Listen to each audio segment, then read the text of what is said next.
was originally thinking of having a kind of old school back end with a mudguard with a light on top of it and keeping it all really simple and minimal.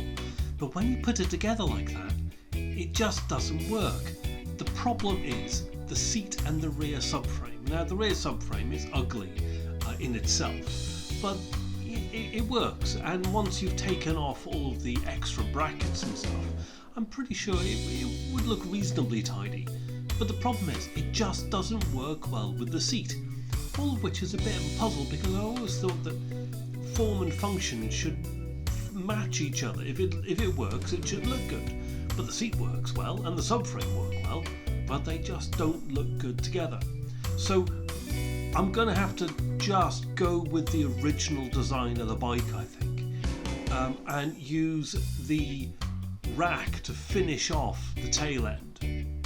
Now I'll trim off the extra bracket underneath the rack, which will make it look a little bit tidier, and I'll get the light to recess into the subframe. And yeah, I think that's just what I'm going to have to do. Meantime, I've got much more important things to worry about, like world peace and inner happiness and why the hell the indicators aren't